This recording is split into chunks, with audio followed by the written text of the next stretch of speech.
Morning दोस्तों। Polity में previous year के जो एमसीक्यू हैं, क्वेश्चन पेपर हैं कह लो, ठीक है, जो हमारे क्वेश्चंस हैं वो बैंक में एसएससी में आए हुए हैं, तो उनका एक प्रैक्टिस सेट है, फटाफट करते हैं। पहला क्वेश्चन है, प्रिवेंटिव डिटेंशन मीन्स क्या होता है।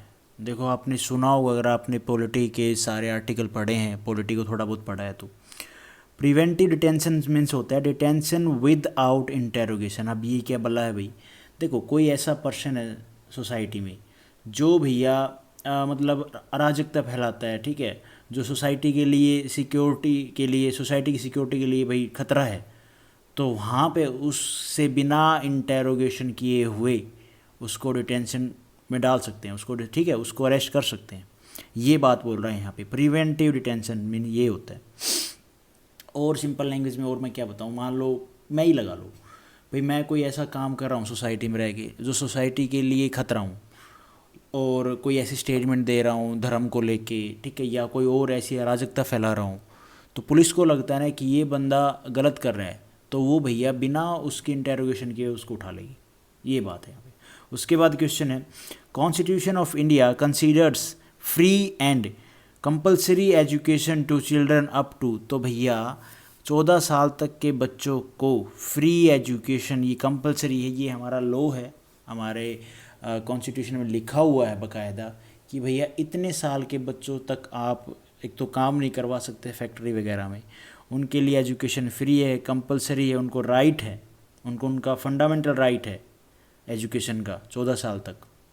उसके बाद उनके डिसीजन होंगे, वो करे ना पढ़ाई ना करे, वो उनके ऊपर है। उसके बाद यही क्वेश्चन सेम है, मैं इसको थोड़ा और एक्सप्लेन करूँगा। Right to education in our country is a fundamental right है, बिल्कुल फंडामेंटल राइट है। अब देखो ये कौन से आर्टिकल से डील करता है। देखो, right of education is a fundamental right under article 21A of constitution बताता है। In this article this article was added into constitution by 86th amendment act 2002।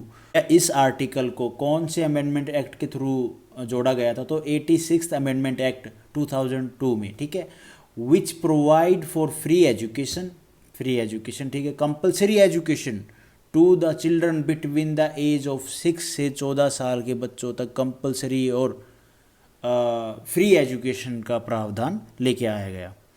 तो यही था। अगर आपके एग्ज़ाम में पूछे भाई कौन से आर्टिकल में ये बात लिखी गई, तो आर्टिकल 21A में। उसके बाद कौन सा, और साथ में ये पूछे कौन सा कॉन्स्टिट्यूशनल अमेंडमेंट एक्ट था, तो 86 अमेंडमेंट एक्ट 2002। उसके बाद है हमारा भाई next question, right to privacy comes under article 21A में क्या था एजुकेशन को लेके। अब राइट टू प्राइवेसी कौन से आर्टिकल के अंडर में आती है, तो आर्टिकल 21 में। इसमें मैं आपको थोड़ा सा आर्टिकल 21 में जो बात लिखी है उसके ऊपर विचार कर लेते हैं, उसके बारे में थोड़ा बता देता हूँ। देखो, राइट टू प्राइवेसी में क्या होता है, is not enumerated directly as the fundamental right. ये डायरेक्टली ऐसा फंडामेंटल राइट नहीं है, लेकिन इसमें क्या है, it is a inferred right from article 21 which talks about right to life and personal liberty. Right to privacy means right to be let alone, ठीक है जी। आप ऐसा नहीं है कि पब्लिक आपके पीछे ही पड़ गई है, तो वो गलत है। अगर थोड़ा बहुत आप फेमस हो तो ऐसे कोई नहीं पढ़ता है, किसको टाइम है यार। उसके बाद right to be free from any unwarranted publicity which is part of right to life and liberty. अब आपने जो स्टार्स देखेंगे ना, अगर इनके साथ कोई घटना हो जाती है तो ये कोर्ट में अगर चले जाते हैं ना, तो इनको राइट है भैया, ये बोलेंगे कि भैया हमें भी तो राइट है, right to life and liberty. लेकिन जज साहब बोलेंगे भाई साहब आप इतने फेमस हो तो कई को बाहर निकलते, पब्लिक तो आएगी। वो कोर्ट का अलग चलता है यार, उनके क्या है ना, वो सिचुएशन के देख के लॉ अप्लाई कर देते हैं। मतलब वो ठीक है, लॉ तो है ही, लेकिन बंदे की बात भी तो देखेंगे ना, वो किस हिसाब से की बात लेके आए, वो चीज़ अलग है। उसके ऊपर हम बात आई थिंक नहीं करेंगे, वो फिर कहीं ना कहीं एरर निकल जाएगा। उसके बाद ये क्वेश्चन है, article 20 of Indian constitution protection in respect of conviction for offences deal with, तो the fundamental right of Indian citizen. ये क्या बोला भाई, protection in respect to conviction and offence deal with. इस आर्टिकल में क्या बताया गया मैं आपको पहले वो बता देता हूँ। देखो, article 20 of constitution deal with fundamental right under part 3 of constitution. This article provide for protection, अच्छा जी, प्रोटेक्शन प्रोवाइड करता है while conviction for offences. This includes 3 different aspects. कौन कौन से हैं वो? Under this article these are ex post facto law, double jeopardy and prohibition against self incrementing evidence.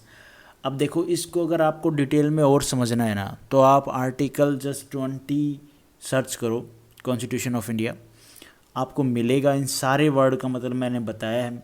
Starting की वीडियो थी जब मैंने बताया, तब थोड़ा सा यूँ था, बोलने में हेजिटेशन होता था, थोड़ा सा क्लियर नहीं था, स्लो बोलता था, तो वो चीज़ तो थोड़ा मैनेज कर लेना। बाकी अगर आप और कहीं से देखना चाहते हो तो वो भी देख सकते हो, तो आपको ये चीज़ समझ में आ जाएगी। मैं भी समझा सकता हूँ, लेकिन काफ़ी लंबी वीडियो बन जाएगी। उसके बाद आता फ्रीडम ऑफ प्रेस। अभी ये चीज़ तो आपने अक्सर सुनी होगी भाई, प्रेस जो हमारी है उसको फ्रीडम होनी चाहिए। Is mention in which of the following right, तो कौन से राइट में इसको मेंशन किया गया है? तो राइट ऑफ एक्सप्रेशन में इसके बारे में बात की गई है कि भाई there is no direct mention of freedom of press in the constitution. Direct mention नहीं है, rather it is the a right inferred from right to freedom of speech and expression provide under article 19A(1). समझ रहे हो, direct नहीं बताया गया constitution में इसके बारे में भाई फ्रीडम ऑफ प्रेस, लेकिन जब आप उसमें इन्फर्ड करते हो कौन से आर्टिकल में, आर्टिकल 19A में, तो उसमें बताया गया है क्या? Right of freedom of speech and expression में ही इसके बारे में है। ठीक है जी। उसके बाद article 19 of the Indian constitution provide क्या? 6 फ्रीडम प्रोवाइड करता है। 6 फ्रीडम कौन सी हैं भैया? जो 7 फ्रीडम्स हैं वो कौन कौन सी प्रोवाइड करता है article 19?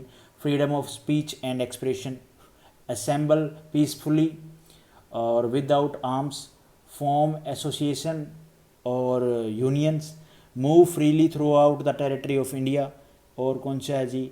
Reside and settle anywhere within India left Jammu and Kashmir. पहले था वो, अब हट गया, उसमें भी आप जाके रह सकते हैं, कोई दिक्कत नहीं है। Practice any profession. तो ये हमारे क्या हैं? ये तो 6 ही हुए ना, 7वां कौन सा था भाई? सॉरी, मैंने आपको 7 बोल दिया क्या? नहीं, मैं 7 लेके चल रहा था। 6 फ्रीडम ही, तो 6 मैंने आपको बता दी। उसके बाद है article 19 of Indian constitution, protection of certain rights regarding freedom of speech ETC deal with. तो किससे ये भैया डील करते, मैंने आपको बताया अभी, ये fundamental right of Indian citizen. ये चीज़ मैंने आपको आर्टिकल 19 में थोड़ी बताई, लेकिन फिर भी दोबारा से रिपीट कर देता हूँ। Article 19 of constitution deal with fundamental right under part 3 of Constitution provide of this article deal with protection of certain rights regarding freedom of speech। यही बात बोलेगी जो मैंने आपको ऊपर वाले क्वेश्चन में थोड़ी सी एक्सप्लेन की थी। उसके बाद है भैया आर्टिकल 21 क्या है हमारा of Indian constitution, protection of life and liberty deal with. तो ये भी हमारा भैया कौन से में आ जाएगा? फंडामेंटल राइट में आ जाएगा। उसके बाद जो आज इस वीडियो का हमारा लास्ट क्वेश्चन है वो है पॉइंट आउट विच, ये ऑप्शन में थे बट मैंने अपने लिखा, from the following is not a right enumerated in the constitution of India but has been articulated by the supreme court to be a fundamental right. तो भैया right to privacy, ये हमारे constitution में थोड़ी नहीं लिखा है, नहीं लिखा है यार, लेकिन articulated by supreme court to be a fundamental right. तो भैया ये मैंने आपको बताया था ऊपर, जो प्राइवेसी, राइट टू प्राइवेसी वाले आर्टिकल में, कहाँ से गया इसमें ना, आई थिंक इसमें ही बताया था मैंने आपको, थोड़ा एक्सप्लेन करने की कोशिश की थी, वही चीज़ है। तो आज इस वीडियो में इतने ही क्वेश्चन करते हैं। Thank you for watching this video. Video आपको ठीक लगी तो लाइक करना, और चैनल पे नए हो तो भाई सब्सक्राइब करना।